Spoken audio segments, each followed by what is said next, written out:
और जम्मू कश्मीर से बड़ी खबर पर लगातार हम आपको तमाम तर तफसीलात दे रहे हैं। पुलवामा में एक बैंक गार्ड पर मिलिटेंटों ने अंधाधुंध फायरिंग कर दी। संजय पंडित नामी सिक्योरिटी गार्ड की मौत हो गई है। जम्मू कश्मीर बैंक अचन के करीब ये वारदात पेश आई है। टीआरएफ ने इस हमले की जिम्मेदारी भी कबूल कर ली है और लगातार इसी अहम मामले पर हमारे तमाम तर साथी जो हैं वो तफसीलात के साथ मौजूद हैं। तो एक और टारगेट किलिंग, एक और कश्मीरी पंडित को गोली मारी गई है। पुलवामा से ये खबर है और हम रुख करना चाहेंगे, इस वक्त हमारे साथ मौजूद हैं हमारे साथी सैयद मंजूर। सैयद मंजूर, हम आपका रुख करना चाहेंगे और जानना चाहेंगे कि वहां पर जो BJP spokes person Altaf Thakur हैं, उन्होंने किस तरह से इस टारगेट किलिंग पर अपने रिएक्शन का इजहार किया। जी ना, जो बीजेपी के तर्जुमान अल्ताफ ठाकुर आज यहाँ पर त्राल में एक प्रोग्राम था, इन्होंने इस किलिंग पर कहा कि जो हलाकत हुई है, इन्होंने कहा कि जो फौज है अब आहिस्ता आहिस्ता सरकार चाहती थी कि जो मेन सिटी है वहां से फौज को निकाला जाए। उन्होंने कहा कि जो ही फौज को निकालना शुरू हो गया तब मिलिटेंट बौखलाहट के शिकार हो गए हैं और उन्होंने अब दोबारा जो निहत्ते कश्मीरी लोग हैं, पंडित लोग हैं, उनको उन पर गोलियां बरसाना शुरू किया। हमारे साथ बराह रास्त मौजूद है अल्ताफ ठाकुर जी, इनसे बात करेंगे, ये बताएंगे। अल्ताफ ठाकुर साहब, खैर मकदम है आपका हमारे इस प्रोग्राम में। आप मुझे बताइए, ये जो किलिंग हुई पुलवामा, इस बारे में बताइए। देखिए, बहुत अफसोस की बात है कि एक और बेगुनाह गरीब मजदूर की हलाकत हुई है। जहां Jammu Kashmir state G20 summit की तैयारी कर रही है और मुझे लगता है कि पाकिस्तान और पाकिस्तान स्पॉन्सर्ड दहशतगर्दों को जम्मू कश्मीर में तरक्की, जम्मू कश्मीर में डेवलपमेंट और जम्मू कश्मीर का अमन रास नहीं आ रहा। आप देखिए कि गवर्नमेंट अब आहिस्ता आहिस्ता जो आर्मी फोर्सेज है उनको आहिस्ता आहिस्ता बैरक्स और अपनी जगहों पर वापस लेने की जो एक पहल कर रही है और जहां जो अंदरूनी सलामती की जिम्मेदारी जम्मू कश्मीर पुलिस और सीआरपीएफ को देने जा रही है, मुझे लगता है कि पाकिस्तान को इस बात से बहुत ज्यादा घबराहट हुई है कि जम्मू कश्मीर में हालात ठीक हो और जम्मू कश्मीर के लोगों ने दहशतगर्द और दहशत को अब खैर मकदम किया गया और लगभग जहां हम आज कश्मीर की सिचुएशन देखते हैं, वो हड़तालें, वो बम, वो गोलियां अब लगभग थम चुकी है और जम्मू कश्मीर में अब हड़ताल नाम की कोई चीज भी नहीं रहती है। इससे पाकिस्तान और पाकिस्तान के जो दहशतगर्द है वो घबरा गए हैं और नहीं चाहते कि जम्मू कश्मीर में तरक्की हो, जम्मू कश्मीर में हालात हो। और आज इन्होंने एक बार फिर एक निहत्ते कश्मीरी पंडित संजय को शहीद करके ये बात पूरी दुनिया को बता दी कि हम दहशत के पुजारी हैं और हम दहशत चाहते हैं और हम जम्मू कश्मीर में अमन खराब करना चाहते हैं। लेकिन जम्मू कश्मीर पूरी तरह से जी समिट के लिए तैयार है और जम्मू कश्मीर में उस डेलीगेशन के लिए आज गवर्नमेंट सतह पे और यहां के लोगों में जो खुशी की लहर है, मुझे लगता है कि कहीं ना कहीं पाकिस्तान जो खसारे के दहाने पे पहुंच चुका है, जहां एक डीजल लीटर 265 रुपए और एक चिकन किलो 750 रुपए है। मुझे लगता है कि पाकिस्तान की जो इक्तिसादी हालत है, उस इक्तिसादी हालत से वहां के लोगों का तवज्जो हटाने के लिए वो जम्मू कश्मीर में किलिंग करा रहा है।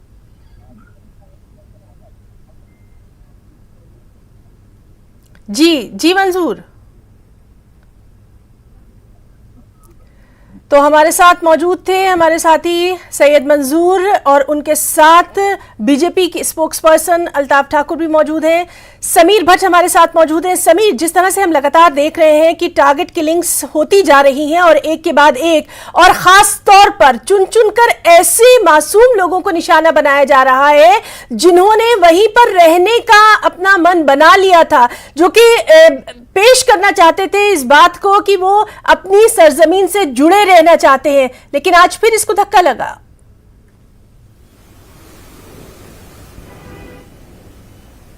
देखिए, आप रिसेंटली देखिए पूरन कृष्ण भट्ट जो कि शोपियां के चौधरगुंड एरिया में रहता था, पिछले उनको भी टारगेट करके उनकी हलाकत की गई। सुनील पंडिता था वहां पे, वो भी वहीं पे रहता था, उसको टारगेट किलिंग के जरिए उसकी बंटू शर्मा जो कि वनपुर एरिया में रहता था, वो भी वहीं पे रहते थे, उन्होंने भी माइग्रेशन नहीं की, उनकी भी हलाकत की गई। जो मिलिटेंट जो दहशतगर्द है वो नहीं चाहते हैं कि वहाँ माइनॉरिटीज़ रहे, वहाँ पे वो चाहते हैं कि माइनॉरिटीज़ को जितने भी कश्मीरी पंडित हों या नॉन लोकल लेबरर्स हैं उनको वहाँ से निकाला जाए। वो ये तासुर देना चाहते हैं कि वहाँ पे उनका गलबा है, उनकी डोमिनेशन है, वो जो चाहते हैं वही करना चाहते हैं। इसलिए आप देख लीजिए पिछले 6 महीने के दौरान बार बार वो टारगेट हिट लिस्ट निकाल थे, वो वार्निंग दे रहे थे सोशल मीडिया के जरिए, नाम के जरिए पत्ते लगा के, पत्ते भी जो एड्रेस थे कश्मीर के, जम्मू के जो पीएम पैकेज एम्प्लॉयज के, वो एक तासुर देना चाहते हैं कि वहां पे उनकी रिट चल रही है, उनका जो है डोमिनेशन चल रहा है, वो जो चाहेंगे वही करेंगे। और उसमें उनका सबसे था, उन्होंने वार्निंग बार बार दी थी कि ये जो कश्मीरी पंडित है वहां पे काम कर रहे हैं, चाहे पीएम पैकेज एम्प्लॉयज हैं या काम करने वाले, और जो वहां रहते हैं और जो नॉन लोकल लोग एम्प्लॉयज वहां पे बैंकों में है, एजी ऑफिस में है या नॉन लोकल लेबरर्स हैं, ये लोग एजेंट के तौर पे काम करते हैं, सेंट्रल गवर्नमेंट के एजेंट के तौर पे काम करते हैं, जो उनके मुताबिक वहां पे उनको एक खास मकसद के लिए रखा गया है, वो जासूसी करते हैं। वो तरह तरह के इल्जाम लगा रही थी ये पिछले, अगर हम 6 महीने की बात कर रही है, टीआरएफ बल्कि बहुत सारी आउटफिट्स सोशल मीडिया का इस्तेमाल करके वो धमकियां दे रहे थे। लेकिन सरकार ने, हालांकि डीजीपी है एलजी ने बार बार ये कहा कि हम पूरी सुरक्षा देंगे, जो वहां पे लोग रहते हैं, जो एम्प्लॉयज वहां पे काम कर रहे हैं, उनकी सुरक्षा हमारी गारंटी, हमारी जिम्मेदारी है, हम उनकी पूरी। लेकिन आज क्या हुआ, ये एक फिर बात सिद्ध हो गई कि हर किसी को वो सिक्योरिटी नहीं दे सकते हैं, हर किसी की सुरक्षा उनके संभव नहीं है, और ये इसका फायदा आतंकवादी उठा रहे हैं, टारगेट किलिंग के जरिए दहशत को बढ़ा रहे हैं, दहशतगर्दी को बढ़ा रहे हैं। समीर, हमारे साथ ही सैयद मंजूर लगातार मौजूद हैं। सैयद मंजूर से हम बात करने की कोशिश करेंगे। उनसे पहले भी हम जिस तरह से बात कर रहे थे, और अल्ताफ ठाकुर ने यहाँ पर अपने ख्यालात का इजहार किया था और इसकी सख्त इसको कंडेम्ड किया था। परवेज हमारे साथ मौजूद है। परवेज, लगातार हम देख रहे थे कि कई बार लिस्ट जो है वो आई थी, कई बार बाकायदा नाम और पतों के साथ लिस्ट जो है वो उजागर की गई थी, और ये खदशा जो है लगातार जाहिर किया जा रहा था कि इस तरह की कोई घटना हो सकती है। बिल्कुल है ना, जैसा मैं इससे पहले भी कह रहा था कि लगातार जो कश्मीरी पंडित एम्प्लॉइज जो है पीएम पैकेज के, उनका लिस्ट आया, फिर नॉन लोकल्स का लिस्ट आया, फिर जो डिमोलिशन ड्राइव में साथ चल रहे थे उन डिमोलिशन ड्राइव में उनका लिस्ट में नाम आया। और माइनॉरिटीज का अक्सर देखा गया है कि ज्यादातर माइनॉरिटीज का उसमें नाम आता है, क्योंकि जैसे 370 हटा था 2019 में, उसके बाद जो मॉडस ऑपरेंडी है मिलिटेंट्स की ऑर्गेनाइजेशंस का, वो काफी हद तक चेंज हुआ। वहां तक हमने देखा था कि टारगेट सिक्योरिटी फोर्सेस को किया जाता था, और कोशिश ये की जाती थी कि सिक्योरिटी फोर्सेस का ज्यादा से ज्यादा नुकसान किया जाए, जिसमें मिलिटेंट्स जो है अक्सर वो बेहतर नाकाम ही रहते थे, क्योंकि सिक्योरिटी हमेशा अलर्ट रहती है यहाँ पे। लेकिन 2019 के बाद मॉडस ऑपरेंडी चेंज हुआ, और एक सोचे समझे मंसूबे के तहत ये स्टेप्स उठाए गए कि जो माइनॉरिटीज यहाँ पे रहती हैं, चाहे वो हिंदू कम्युनिटी के हों, सिख कम्युनिटी के हों, या बाहर से जो लेबर्स, मजदूर वगैरह जो यहाँ पे काम करने आते हैं, अपना रोजगार कमाने आते हैं, उनको टारगेट किया जाए, क्योंकि ये एक सॉफ्ट टारगेट बन सकता है। ये शहरों गांव हर एक जगह पे। बिल्कुल परवेज, आपको हम यहाँ रोकना चाहेंगे। हमारे साथ एनसी की स्पोक्स पर्सन इफ्रा जान साहिबा भी मौजूद हैं। इफ्रा मैम, आपका बहुत इस्तकबाल करना चाहेंगे, और सबसे पहले एक और टारगेट किलिंग हुई है, आपका फर्स्ट रिएक्शन जानना चाहेंगे। देखिए, बहुत ही दिलदोज वाक़ा पेश आया है ये पुलवामा में आज। ये इस तरह किसी भी माइनॉरिटी की तारीफ, ये किसी भी दरिंदगी से कम नहीं है। के करीब 7,000 कारकुनों को इसी तरह से टारगेट करके मारा गया था, तो शायद कोई भी इनका दर्द हमसे ज्यादा नहीं समझ सकता, क्योंकि हमारी तो 7,000 लाशें बिछाई गई हैं इस तरह से। मैं चाहती हूँ कि जो बार बार कश्मीरी पंडित की काफी टाइम से डिमांड थी, करीबन वो आज 6 से 7 महीने से प्रोटेस्ट कर रहे थे, जिस प्रोटेस्ट में वो कह रहे थे कि उनको रिलोकेट किया जाए दिल्ली या जम्मू, लेकिन बीजेपी गवर्नमेंट ने बिल्कुल उनकी एक बात नहीं मानी और कहा कि नहीं, आपको जब तक वापस वैली में नहीं जाओगे तब तक हम आपको आपकी तनख्वाह नहीं देंगे। और पता नहीं किस तरह से ये वापस आ गए थे, शायद इस मजबूरी में, इनको अपनी तनख्वाह चाहिए थी, कोई बीमार था, तो बीजेपी गवर्नमेंट की जो इनसेंसिटिविटी थी जिसने इनको मजबूर किया वहां जाने के लिए जहां पे इनकी जान को खतरा था, और ये कह रहे थे आज 6 महीने से, वो भी समझने की और ऑन रिकॉर्ड लाने की जरूरत है। और ऐसी दरिंदगी, जब जुनैद और नासिर की मौत हरियाणा में होती है, जब हमको दुख होता है, तो जब एक कश्मीरी पंडित की मौत होती है हमको उतना ही दुख उस वक्त भी होता है। ये किसी भी, जब भी एक मेजॉरिटी कम्युनिटी माइनॉरिटी को टारगेट करती है, उनको डराती है, उनको धमकाती है, वो दरिंदगी होती है, और उस दरिंदगी का एक सिविलाइज किसको जिम्मेदार माना जाए नहीं है।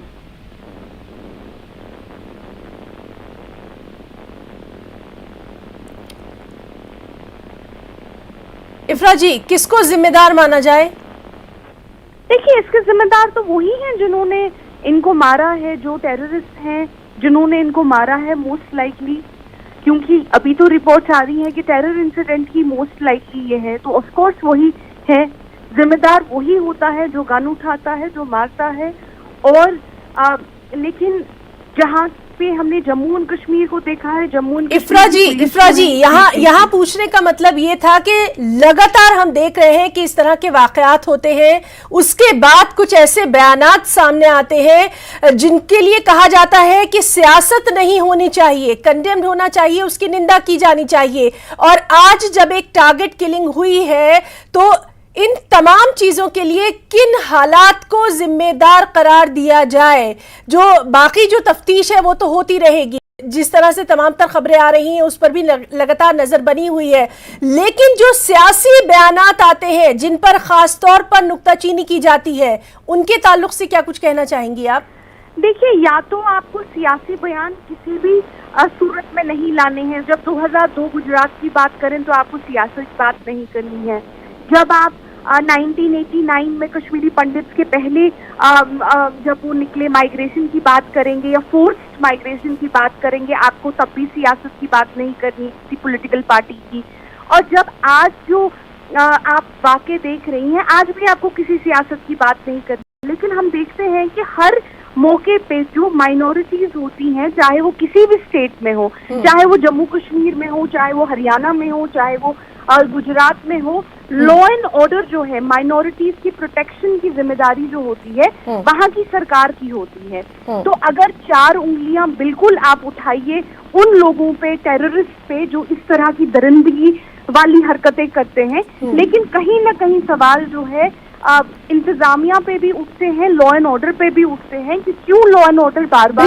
बिल्कुल ठीक आप कह रही हैं कि सवाल तो सियासी बयानात पर भी उठते हैं जो कि इस तरह के मासूम लोगों के कत्ल के बाद सामने आते हैं। बहरहाल बहुत बहुत शुक्रिया आपका अदा करना चाहेंगे न्यूज़ 18 जम्मू कश्मीर लद्दाख हिमाचल के साथ बात करने के लिए। लगातार इस अहम खबर पर हम बने हुए हैं, तो आपको बता दें कि जम्मू कश्मीर से ये बड़ी खबर है जिस पर लगातार हमारी नजर बनी हुई है। पुलवामा में एक बैंक गार्ड पर मिलिटेंटों की, यानी जो दहशतगर्द हैं, उनकी फायरिंग हुई। संजय पंडित नामी सिक्योरिटी गार्ड की मौत हो गई। जम्मू कश्मीर बैंक अचन के करीब ये वारदात पेश आई। टीआरएफ ने हमले की जिम्मेदारी जो है वो कबूल कर ली है। तो लगातार हम दिखा रहे हैं कि किस तरह से अब इसके ऊपर रिएक्शंस आने शुरू हो गए हैं। टीआरएफ ने हत्या की जिम्मेदारी कबूल कर ली है। एक बार फिर से हम रुख करना चाहेंगे हमारे साथी परवेज भट्ट का। परवेज, अगर आप मुझे सुन पा रहे हैं तो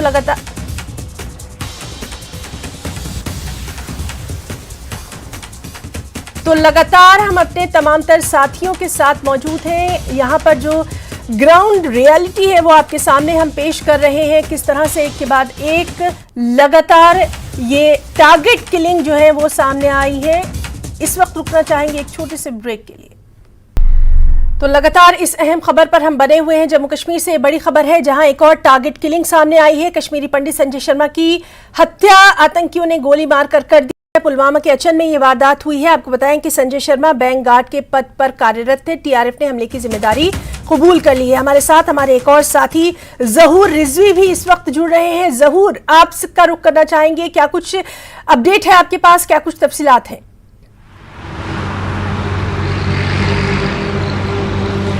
बिल्कुल हिना, मैं आपको बताऊं कि जिस तरह से अभी जो ये वाकया पेश आया है पुलवामा में, तो उसके फौरन बाद अगर हम बात करें विस्सू माइग्रेंट कॉलोनी की, जहां पे कश्मीरी पंडित जो हैं वो रिहाइश पजीर हैं, तो यहाँ पे सिक्योरिटी जो है वो बढ़ा दी गई है। आप ये देख सकते हैं पीछे, ये देखिए सिक्योरिटी का कड़ा बंदोबस्त जो है वो अरेंजमेंट्स जो हैं इन प्लेस हैं, और हर आने जाने वाले से जो है वो पूछताछ की जा रही है। और साथ में जो है इस पूरी कॉलोनी को जो है सैनिटाइज किया गया है।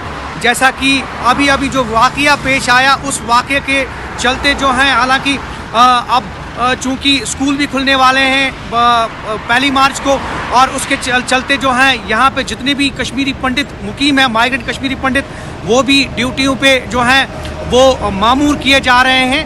और ऐसे में ये वाकया पेश आता है और इस वाकये के चलते पूरी जो कॉलोनी है उसको भी काफ़ी जो है उसमें सिक्योरिटी जो है वो बढ़ा दी गई है, सिक्योरिटी अरेंजमेंट्स जो हैं वो बढ़ा दिए गए हैं। ये पीछे देख सकते हैं, बिल्कुल आप देख रहे हैं कि सिक्योरिटी का जो है अरेंजमेंट्स जो हैं, फुल प्रूफ सिक्योरिटी जो है आप देख रहे हैं। और कुल मिलाकर जिस तरह से ये वाक़े पे, क्योंकि हालांकि माजी में हमने देखा कि ये जो कॉलोनी है ये उमड़ पड़ती थी, हाईवे पे प्रोटेस्ट करते थे, लेकिन इस बार ऐसा नहीं है कि जितने भी यहाँ पे मुकीम कश्मीरी पंडित हैं वो बिल्कुल अभी आना शुरू हो गए हैं इस कॉलोनी में, लेकिन उसके चलते जो है यहाँ पे सिक्योरिटी काफ़ी बढ़ा दी गई है। सिक्योरिटी अरेंजमेंट्स जो हैं वो आप देख सकते हैं। ये पूरी कॉलोनी जो है यहाँ पे सैकड़ों की तादाद में जो है कश्मीरी पंडित रिहाइश पजीर हैं, लेकिन जिस तरह से वाकया ये पेश आया तो इस पे काफ़ी अफसोस कर रहे हैं जितने भी यहाँ पे अंदर मुकीम लीडरान हैं, कश्मीरी पंडित या फिर जो रिप्रेजेंटेटिव्स हैं, वो काफ़ी तशवीश जता रहे हैं इस जो वाकया है जो अचन में जो अभी पेश आया। जी हिना। ज़हूर, लगातार हम देखते रहे हैं कि पुलवामा पहले ही बहुत ज़्यादा हसास इलाका रहा है और वहाँ पर इस तरह का वाक़या जो पेश आया है उसके बाद जाहिर सी बात है सिक्योरिटी को लेकर वहाँ पर खासी एहतियात जो है वो बढ़ती जा रही है। साफ तौर पर तस्वीरों में भी आप दिखा रहे हैं हमारे तमाम नाज़रीन को। आपसे हम जानना चाहेंगे, अभी भी वहाँ पर ऐसे कश्मीरी पंडित ख़ानदान, कश्मीरी पंडित लोग आबाद हैं जो कि इस सरजमीन को नहीं छोड़ना चाहते हैं, लेकिन जब इस तरह के वाक़यात सामने आते हैं तो कहीं ना कहीं ये बाइस तशवीश है। आखिर कब तक ये टारगेट किलिंग होती रहेंगी? कब तक अपनी सरजमीन से जुड़े रहने की सजा मासूमों को मिलती रहेगी?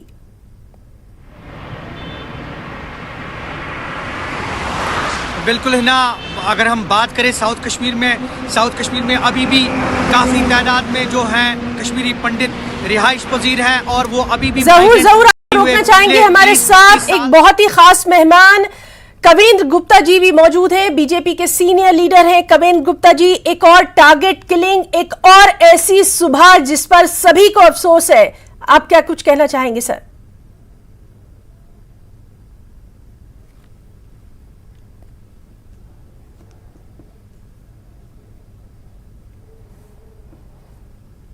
तो हम बात करने की कोशिश कर रहे हैं बीजेपी के सीनियर लीडर कवेंद्र गुप्ता जी से, और जिस तरह से लगातार हमारे तमाम तर साथी जो हैं वो इस बेहद अहम खबर पर मौजूद हैं। कवेंद्र गुप्ता जी से तो हम बात करेंगे ही, हम बात करना चाहेंगे एक और बहुत ही ख़ास मेहमान कश्मीरी पंडित अमित रैना जी से। अमित रैना जी, पहला रिएक्शन आपका जानना चाहेंगे क्योंकि लगातार इस तरह की टारगेट किलिंग के खिलाफ आप आवाज़ उठाते रहे हैं।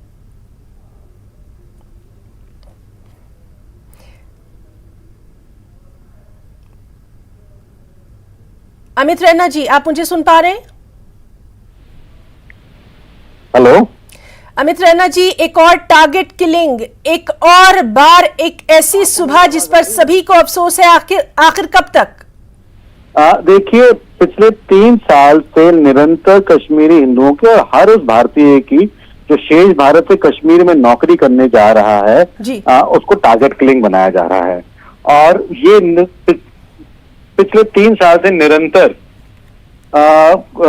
हम कहते आ रहे हैं कि जो इकोसिस्टम है, आपने पत्थरबाजी तो कंट्रोल कर ली है, मगर जो इकोसिस्टम आतंकवादियों को अवेलेबल है वो आज भी एग्जिस्ट करता है। और जब तक आप उस पर क्रैक डाउन नहीं करते हैं, जब तक आप उस इकोसिस्टम को नहीं तोड़ते हैं, हिंदू कश्मीर घाटी में हमेशा वनरेबल रहेगा और निशाने पे रहेगा। पिछले 350 दिन से Jammu Kashmir PM package employees और रिजर्व कैटेगरी के एम्प्लॉयज जम्मू में प्रोटेस्ट पे हैं कि कश्मीर में इस समय हिंदुओं का, खासकर वो मुलाजिम जो काम कर रहे हैं, उनके लिए सेफ नहीं है। मगर सरकार कहीं ना कहीं क्या दिखाने के लिए कि कश्मीर में सब ठीक है, उन्हें बलि का बकरा बनाने को तैयार है। और आज एक और कश्मीरी पंडित जो नौकरी कर रहा था कश्मीर में टारगेट किलिंग में आ जाता है। तो मेरा तो रिक्वेस्ट सरकार से वापस रहेगा कि कृपया एक्सपेरिमेंट ना करें। आप एक मॉडल एम्प्लॉयर हैं, गवर्नमेंट विश्व भर में एक मॉडल एम्प्लॉयर मानी जाती है। हर एक मॉडल एम्प्लॉयर की जिम्मेवारी है कि वो हर जान की रक्षा करे। सरकार की जिम्मेवारी हर जान की रक्षा करे। और ये इकोसिस्टम जब तक आप क्रैक नहीं कर पाते हैं तो प्लीज अपने एक्सपेरिमेंट के लिए इनोसेंट की लाइफ को खतरे में ना डालें। अमित रैना जी, लगातार हम देखते रहे हैं कि रूट्स इन कश्मीर के थ्रू आप इस तरह के मामलों को लेकर आवाज उठाते रहे हैं। इससे पहले भी कई बार आपसे बात हुई है और लगातार आपने ये कहा है कि अपनी रूट्स यानी अपनी जड़ों से जो जुड़े रहने की सजा है वो आखिर कब तक दी जाएगी, कब तक सियासत होती रहेगी। अब तो कुछ ना कुछ इस पर होना चाहिए। मासूमों की जान कब तक? नहीं, बिल्कुल, मासूमों की जान कब तक, ये सवाल का जवाब सरकार को देना पड़ेगा। उम्मीद थी कि 2019 के बाद आप जो रेडिकल आउटफिट्स हैं, जो रेडिकल सोच है, आप उसमें एक्शन कर पाएंगे। देखिए वो कह रहा है कि आज आप कह सकते हैं कि सिक्योरिटी फोर्सेस पे नंबर ऑफ अटैक्स कम हो गए हैं, आर्मी पे अटैक नंबर कम हो गए, मगर अगर आप दूसरा डेटा उठा के देखते हैं तो आप देखते हैं सिविलियन किलिंग्स, खासकर टारगेटेड किलिंग्स और माइनॉरिटी कम्युनिटी की किलिंग्स में काफी बढ़ोतरी हुई है। और वो इसलिए हुई है क्योंकि पाकिस्तान और आतंकवादियों ने अपनी स्ट्रेटेजी चेंज करी है और वो आज एक सॉफ्टवेयर टारगेट इसलिए आइडेंटिफाई करते हैं क्योंकि एक उनके लिए इजी हो जाता है, दूसरा इकोसिस्टम आज भी कश्मीर वैली में अवेलेबल है, चाहे वो राहुल भट्ट की किलिंग हो या रजनी की किलिंग हो या आज किलिंग जो हुई है उसको लेकर हुई हो, कि वो एक आता है व्यक्ति एक इनोसेंट एम्प्लॉय को या एक इनोसेंट आदमी को गोली मारकर वापस सिस्टम में गायब हो जाता है। तो ये सिस्टम प्रोवाइड कर रहा है आज इकोसिस्टम उसको कि जिसको वो जब चाहे मार सकते हैं। तो इसमें एक वो व्यक्ति जो सवेरे काम करने घर से निकलता है या वो बच्चा जो स्कूल निकलता है, उसको अगर सारा दिन ये डर रहेगा कि क्या मैं अपने माँ बाप घर शक्ल शाम को देख सकता हूँ, या माँ को चिंता रहेगी कि मेरा बेटा आज शाम को घर आता है कि नहीं आता है, वो मानसिक संतुलन भी ठीक नहीं होने देता, वो एक डिप्रेशन क्रिएट करता है, वो एक सोसाइटी में इन्फॉर्मिटी क्रिएट करता है, जो बहुत ही डेंजरस है समाज के लिए, एक डेवलपमेंट के लिए। आपके माध्यम से मैं फिर विनती करना चाहूंगा कि सरकार को पीएम पैकेज एम्प्लॉयज और जितने भी माइनॉरिटीज के एम्प्लॉयज हैं इस समय कश्मीर में, या तो उनको तो आप सेफर एरियाज में ट्रांसफर करिए या ऐसी जगह पे लाइए, खासकर जो सेक्रेटरीट एम्प्लॉयज हैं उनको एक जगह पे रख के फुल सिक्योरिटी के साथ प्रोवाइड मूवमेंट कराइए, क्योंकि पहले भी ये हुआ है और तब सेफ्टी रही है। आज तो शो की नॉर्मलसी कश्मीर में है और इसलिए आप ऐसे कदम उठा रहे हैं जिससे अन्य लोगों की जान के अमित जी आपसे हम यहाँ ये भी जानना चाहेंगे, क्योंकि समाज के बेहद जिम्मेदार तबके से आप आते हैं और इस बात से हम इनकार नहीं कर सकते कि लगातार वहां पर कोशिशें की जा रही हैं, खास तौर पर ये जो टेररिस्ट हैं इनके ऊपर नकेल कसी जा रही है। आज सुबह भी ये खबर हमने दिखाई थी कि एमएचए किस तरह से ये तमाम तर कार्रवाई जो है वो लगातार कर रहा है। लेकिन एक नागरिक के तौर पर आपसे जानना चाहेंगे, क्या जो मकामी लोग हैं, जो लोकल्स हैं, उनकी अब किस तरह की यहाँ पर भूमिका बनती है, किस तरह का रोल होता है? क्योंकि सब वही भाई हैं जो आपस में साथ रहते रहे हैं, भाईचारा कायम रहना चाहिए और शायद इसी भाईचारे को कायम रखने के लिए जो कश्मीरी पंडित जो लोग वहां पर हैं वो अभी भी वहां पर मौजूद है, जो सरजमीन नहीं छोड़ रहे।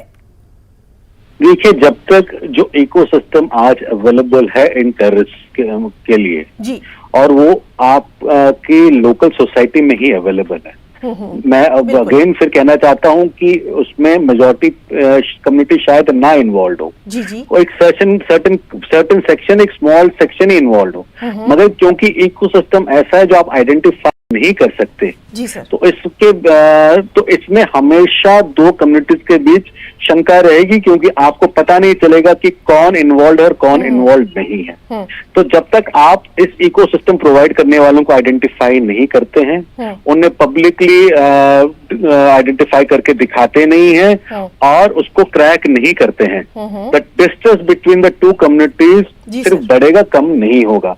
इसलिए सरकार का और बड़ा दायित्व हो जाता है कि जो रेडिकलाइजेशन इस समय कश्मीर में चल रही है, आपको उस पर स्ट्रिक्ट एक्शन लेना पड़ेगा।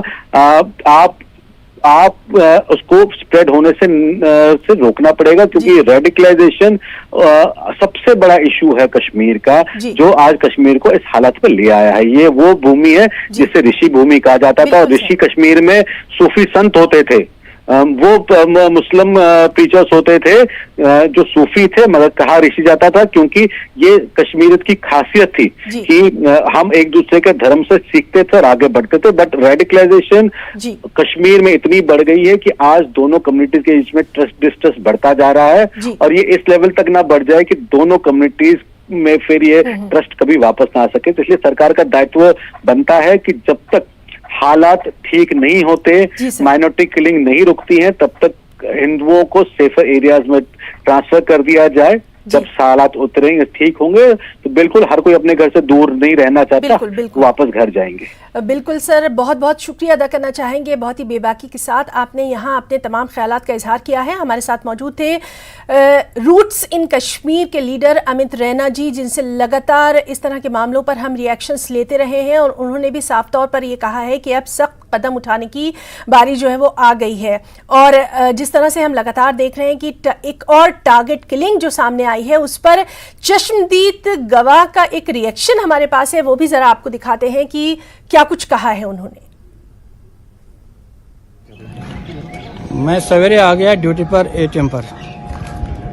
हम इधर 3 गार्ड ड्यूटी पर थे, लेकिन आज तो 2 ही थे, क्योंकि हमें शिफ्ट होता है 1-2 दिन 3 दिन।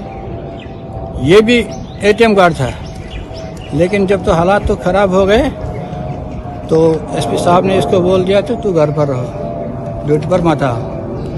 और जो बैंक वाले भी हैं, इनको सिक्योरिटी वाले जिस सिक्योरिटी से हम वाबस्ता हैं JF2, उन्होंने भी उसको कहा कि घर पर बैठो, ड्यूटी पर मत आओ। ये बेचारा घर पर तनख्वाह लेता था, आज भी 5-6 महीने हो गए। उसने मकान भी बनाया इधर ठीक तरह से। मैं जब सुबह इधर पहुंच गया, इधर ड्यूटी पर एटीएम पर, मैं कुछ पर बैठा था, एक आदमी आ गया उधर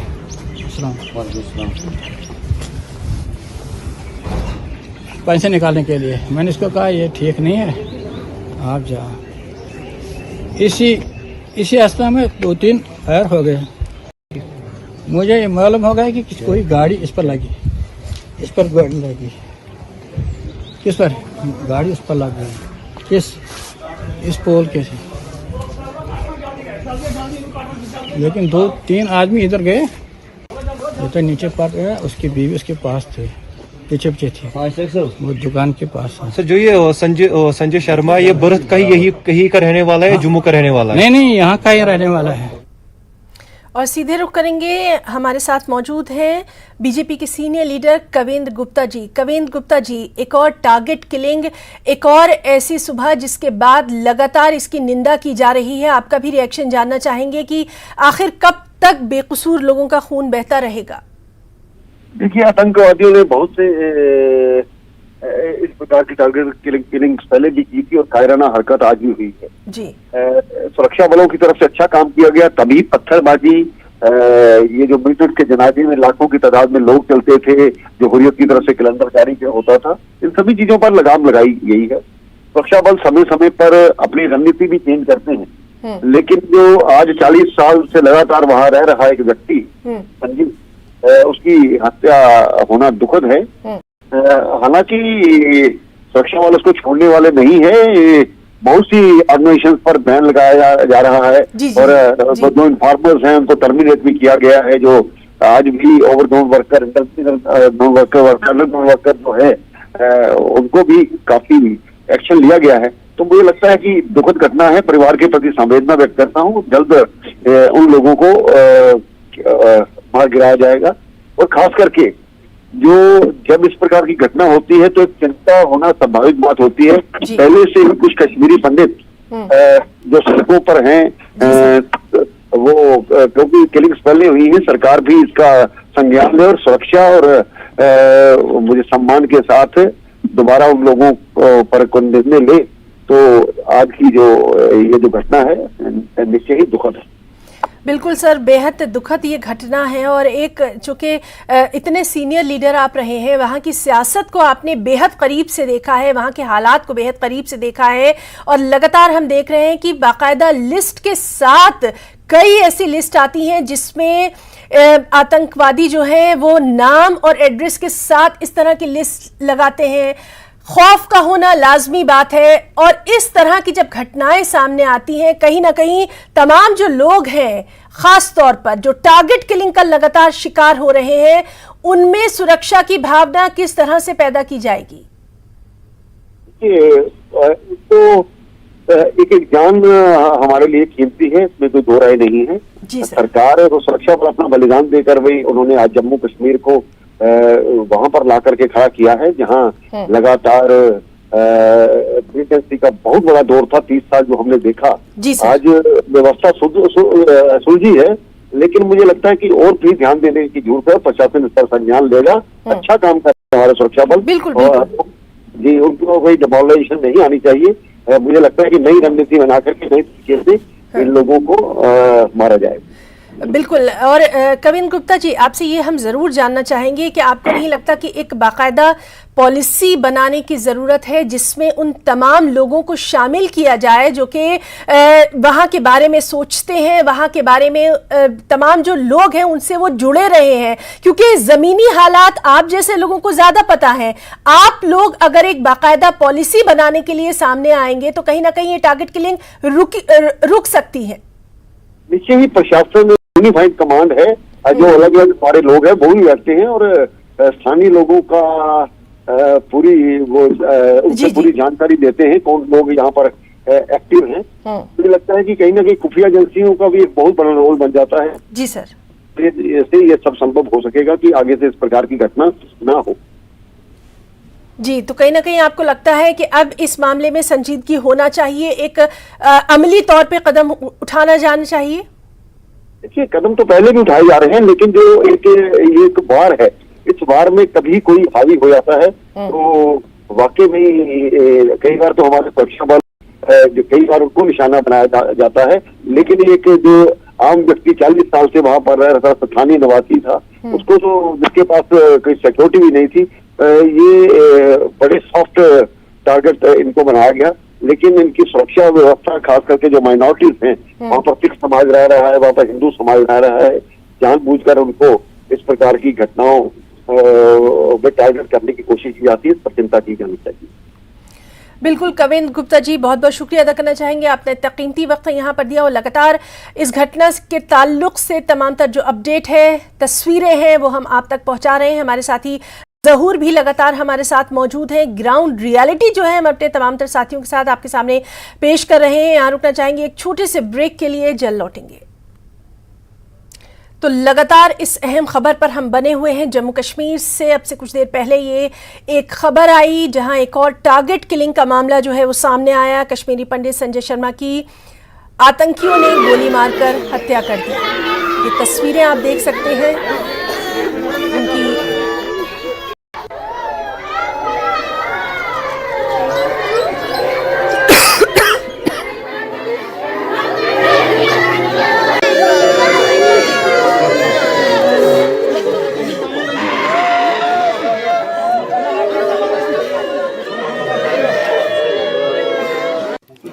सर, आज जो इंसिडेंट हुआ इसके हवाले से मुझे जानकारी दीजिए। आज सुबह 10:30 बजे के करीब ये इंसिडेंट यहाँ पे पेश हुआ, जहाँ पे कि टेररिस्ट वायलेंस इंसिडेंट सामने आया। हमारी माइनॉरिटी कम्युनिटी के एक मेंबर संजय शर्मा जी, इनके ऊपर एक फेटल अटैक हुआ, जबकि ये लोकल मार्केट की तरफ जा रहे थे अपनी वाइफ के साथ। और इसमें जो अभी तक हमारे पास फैक्ट सामने आए हैं और जो इन्वेस्टिगेशन चल रही है उसके हिसाब से जैसे जैसे हमारे पास क्लू सामने आए हैं उनको हम फॉलो कर रहे हैं और इनको हम टेररिस्ट जो हैं इसमें मुलविस, उनको हम जल्दी ट्रैक डाउन करके न्यूट्रलाइज कर देंगे। Okay sir, thank you. Sir, आज जो इंसिडेंट हुआ इसके हवाले से मुझे जानकारी दीजिए। आज सुबह 10:30 बजे के करीब ये इंसिडेंट यहाँ पे पेश हुआ, जहाँ पे कि टेररिस्ट वायलेंस इंसिडेंट सामने आया। हमारी माइनॉरिटी कम्युनिटी के एक मेंबर संजय शर्मा जी, इनके ऊपर एक फेटल अटैक हुआ, जबकि ये लोकल मार्केट की तरफ जा रहे थे अपनी वाइफ के साथ। तो आपने सुना डीआईजी मोहम्मद रईस भट्ट को, जिनका इस टारगेट किलिंग पर क्या कुछ कहना रहा और लगातार ये तमाम तर तस्वीरें आप तक पहुंचा रहे हैं। एक बार फिर से हम रुख करना चाहेंगे हमारे साथी ज़हूर रिजवी का। ज़हूर, आपके पास आना चाहेंगे। जिस तरह से लगातार हम देख रहे हैं कि सिक्योरिटी को लेकर अब खासी वहाँ पर चौकसी जो है वो लगातार देखी जा रही है, लेकिन अगर हम बात करें पुलवामा की, पुलवामा शुरू से ही बहुत सेंसिटिव रहा है। वहाँ पर लगातार इस तरह के का इजहार किया जाता रहा है। दूसरी जानिब हम ये भी देख रहे हैं कि लगातार वहां पर जो आतंकवादी हैं उनके ऊपर भी नकेल पूरी तरह से कसी जा रही है। खास तौर पर बाकायदा उनकी जायदादें जो हैं वो अटैच की जा रही हैं। कहीं ना कहीं कदगन लगाने की कोशिश भी लगातार हालिया दिनों में हमने देखी है।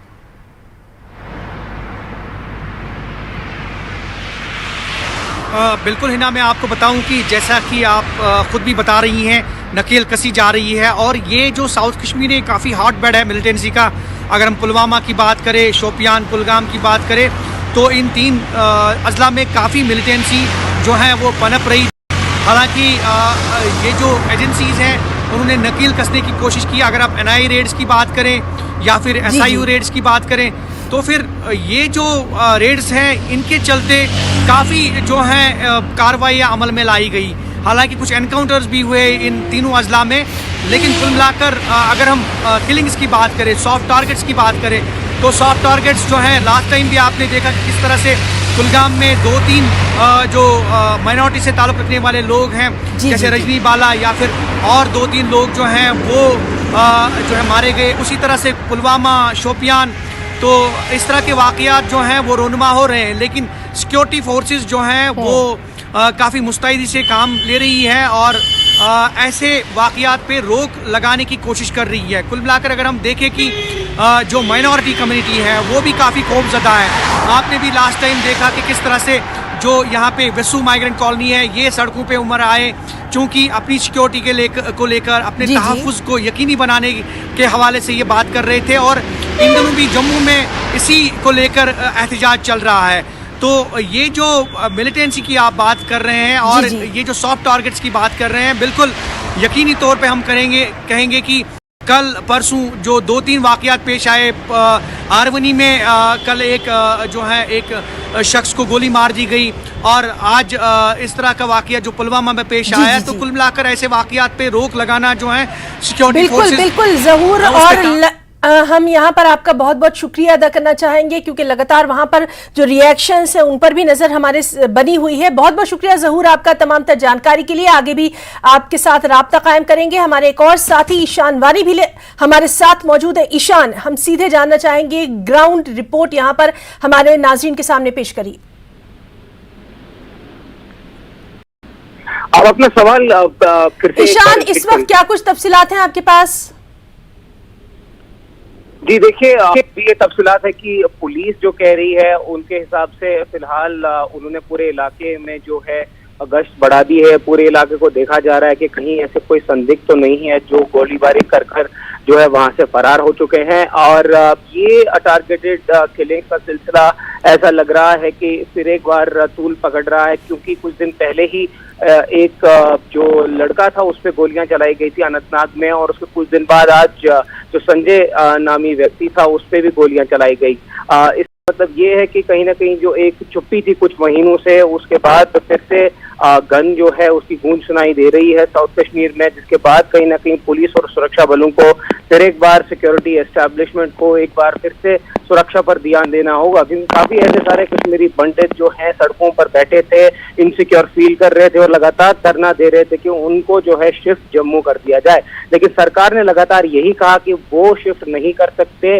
बल्कि ऐसी सुविधाएं और उनके लिए ऐसे प्रोग्राम बनाए जाएंगे ताकि उनको सेफ लोकेशंस पे, अकोमोडेशन पे लिया जाए।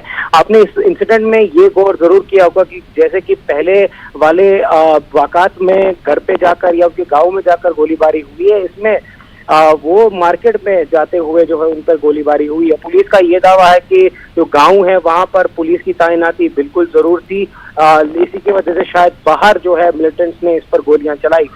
फिलहाल इसके बाद कश्मीरी पंडित जो एसोसिएशन है या कोई तंजीमें हैं उनकी तरफ से लगातार सरकार को निशाना बनाया जा रहा है, सवाल खड़े किए जा रहे हैं कि क्या ईशान इस वक्त की सिक्योरिटी की सूरत हाल आपसे जानना चाहेंगे वहां पर?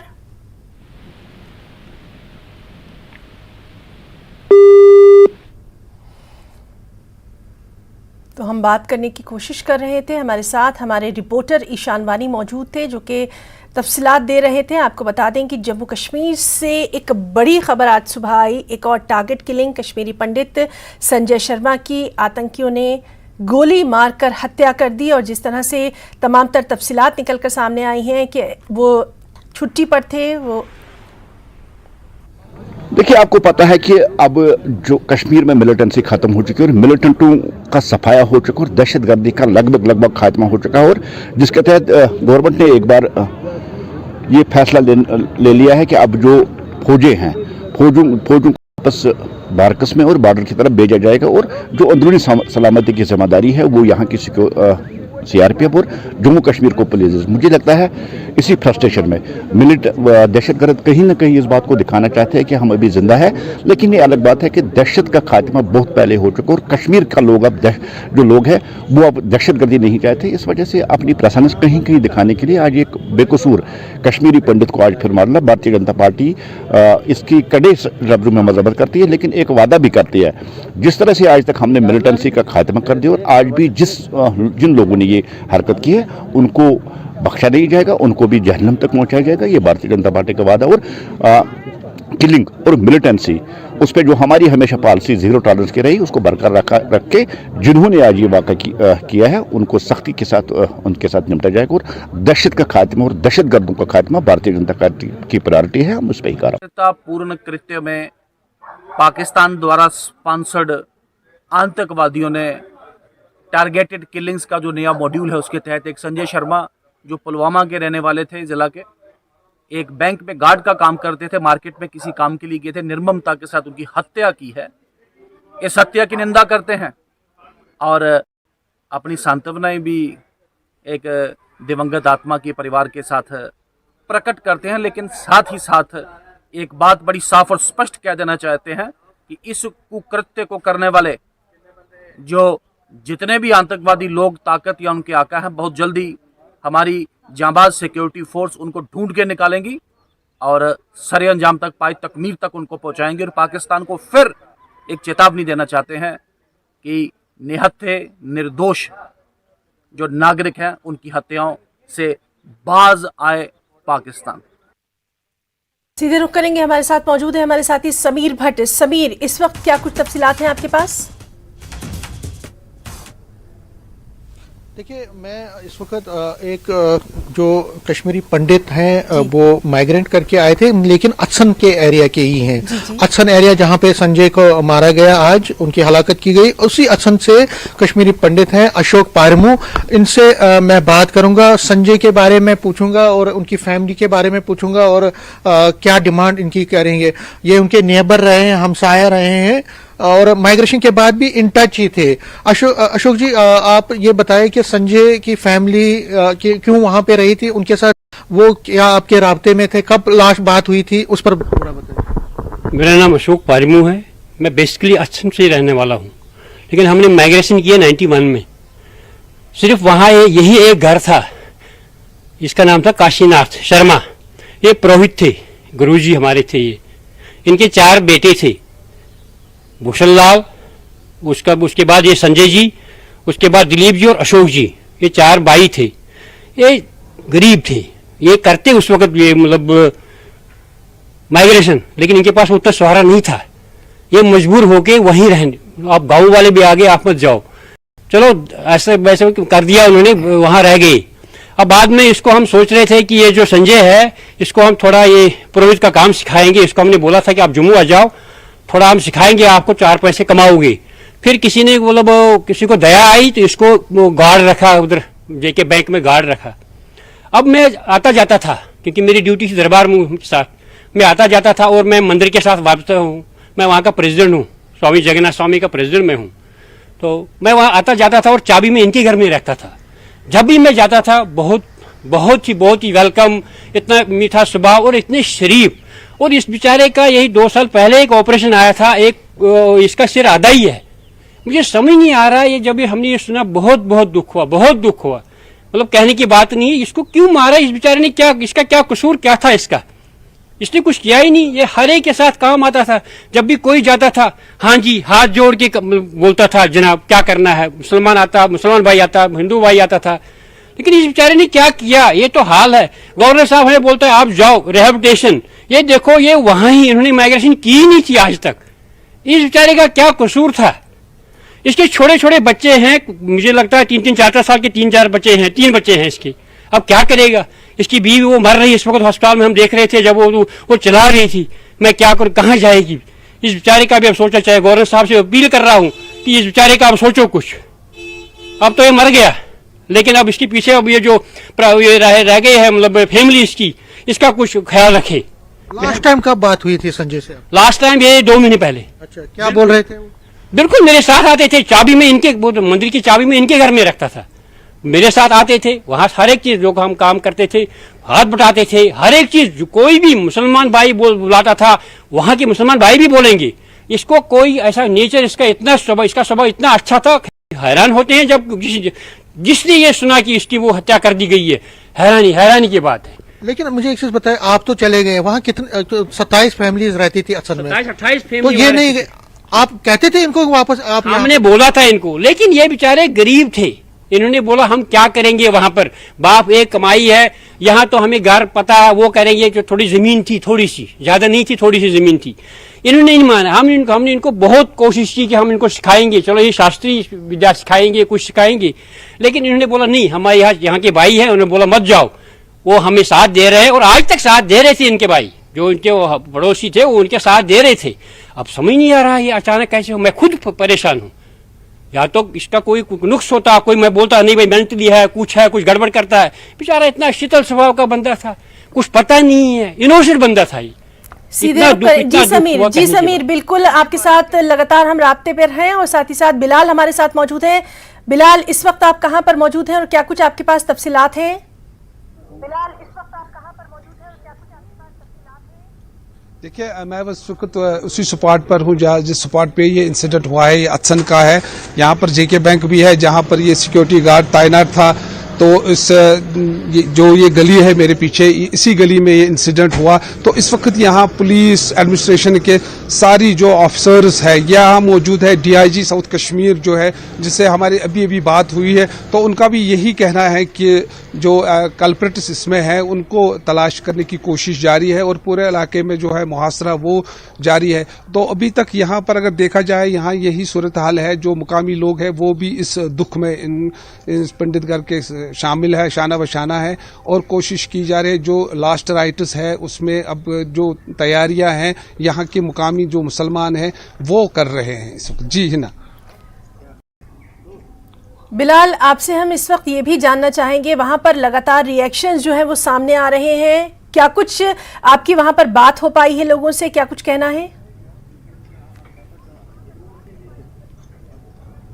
देखिए, आम लोग यहाँ सियासतदान का अगर देखा जाए, कोई भी अगर देखा जाए, तो वो इस जो वाक़े की जो है मजम्मत ही कर रहे हैं इस वक्त यहाँ पर।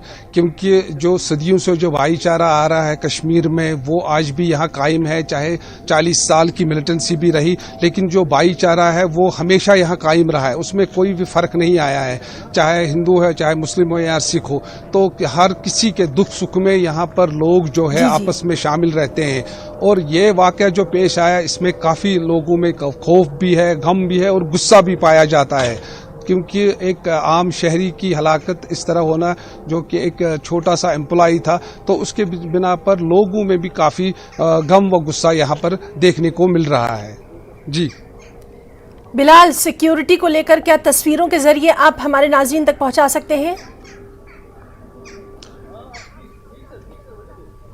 देखिए, सिक्योरिटी अगर मैं आपको दिखाऊंगा कि पूरा जो अत्सन का एरिया है, यहाँ मैं आपको दिखाऊंगा जो सिक्योरिटी है, सिक्योरिटी सूरत हाल है वो काफ़ी सख्त है।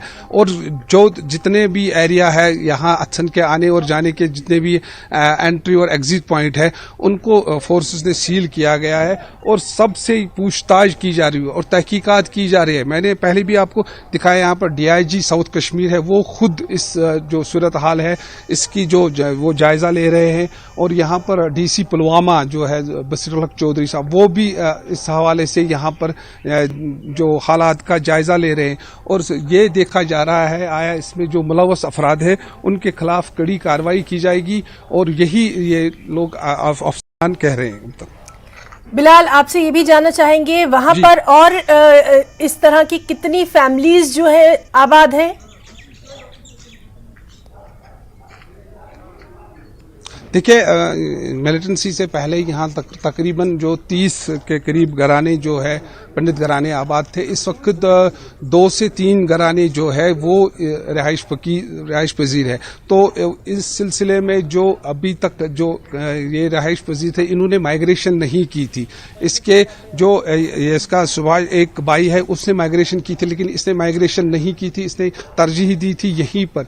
पहले ये प्राइवेट स्कूल में टीचर था और अब बैंक गार्ड का एक एम्प्लॉई था। तो अपना जो ये इसी इलाके में कश्मीर में ही रहना इसने तरजीह दी थी। तो उसके बिना पर ये यहाँ रहता था। तो आज जो इंसिडेंट पेश आया तो इनमें तो पहले ही खौफ पैदा हो गया। जो बाकी लोग हैं उनमें भी काफी इस हवाले से खौफ पाया जा रहा है। जी बिलाल, आपके पास हम लगातार लौट कर आएंगे क्योंकि बहुत ज़रूरी है वहाँ की तस्वीर अपने दर्शकों तक पहुँचाना। समीर, आपका रुख करना चाहेंगे, जिस तरह से हम लगातार देख रहे हैं कि रिएक्शंस आने शुरू हो गए हैं, ख़ास तौर पर हम जो मकामी लोग हैं और चूँकि लगातार आप कवर करते रहे हैं, जो कश्मीरी पंडित एम्प्लॉयज़ हैं उनके धरने को लगातार आप कवर करते रहे हैं, किस तरह से वो लोग लगातार बैठे हैं और शायद इसी सिक्योरिटी की वो लगातार वहाँ पर बात करते रहे हैं।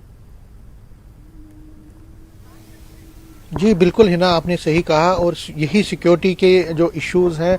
देखिए, कश्मीरी पंडित एम्प्लॉयज़ की अगर हम बात करें, वो कभी नहीं, वो हमेशा यही कह रहे थे कि वो जाना चाहते हैं, वो काम करना चाहते हैं वहाँ पे। वो कभी भी काम से भाग नहीं रहे हैं। वो ये नहीं कह रहे हैं कि आप हमसे काम मत लो। लेकिन सिक्योरिटी सिचुएशन कश्मीर की ठीक नहीं है, इसलिए तब तक जब तक ये पूरे हालात ठीक नहीं होते तब तक आप ऑनलाइन के जरिए यहाँ पे रिलोकेट करके यहाँ पे जम्मू में या बाकी कहीं पे भी आप हमसे काम करवाए। लेकिन उनकी बात सुनी नहीं गई और कई जो लोग शिवरात्रि से पहले और शिवरात्रि के बाद फौरन कई लोग वहां चले गए। तकरीबन 80% लोगों को कहा गया कि उनकी सैलरीज बंद कर दी गई थी और उसके बाद कई लोग वहां पे चले गए हैं। लेकिन अब बहुत बड़ा सवाल है उनकी सिक्योरिटी का, उनकी सेफ्टी का। वो अपने ऑफिस में किस तरह से काम कर पाएंगे, वो अगर उनको बाहर निकलना है तो वो कैसे निकलेंगे, क्या हर एक की सिक्योरिटी मिलेगी। तकरीबन 6000 एम्प्लॉयज हैं वहां पे, वो अलग बात है। फिलहाल वो एक बड़ी सीरियस बात है, उस पर मैं दोबारा आपसे बात करूंगा। लेकिन फिलहाल जो अशोक पारमू है, मैं उनसे दोबारा बात कर रहा हूं और एक सवाल आपसे, जब राहुल भट्ट की हत्या हुई थी,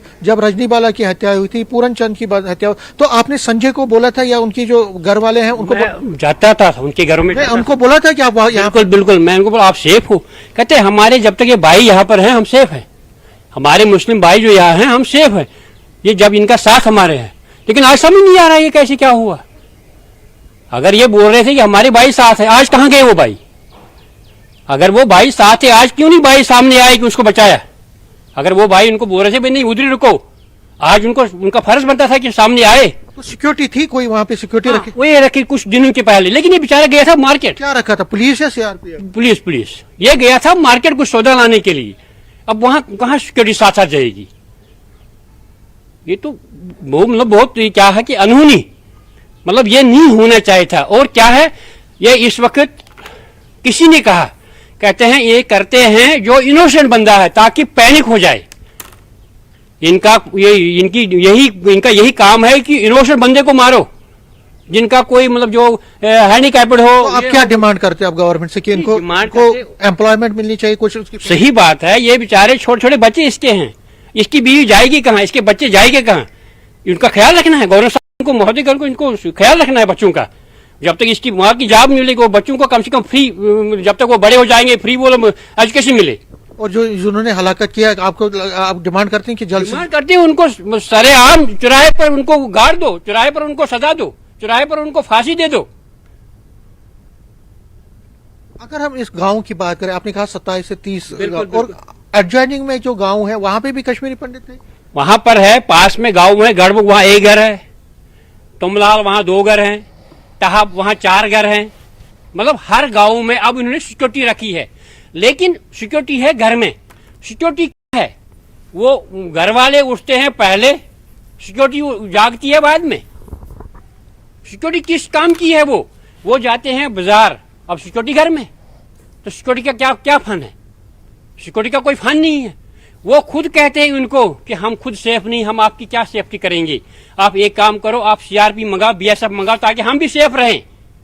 ये आप जिंदा मिसाल है, मेरे सामने किसी ने कहा है, इधर वो हाल में है, वहां पर पुलिस से मतलब 2-4 बंदे उन्होंने भेजे थे, एसएचओ राजपुरा ने।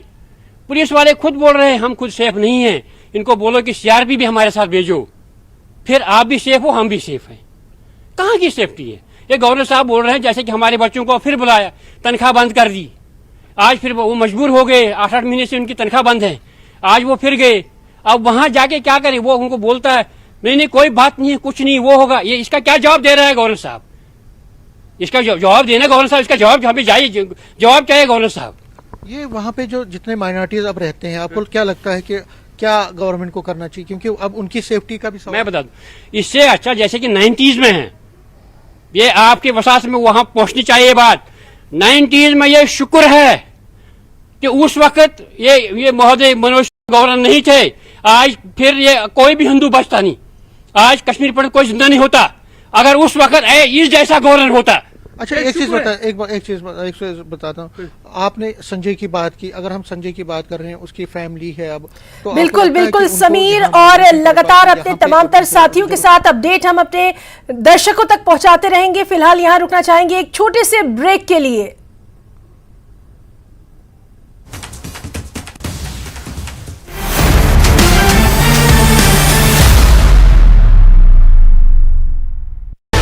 Sixteen channels,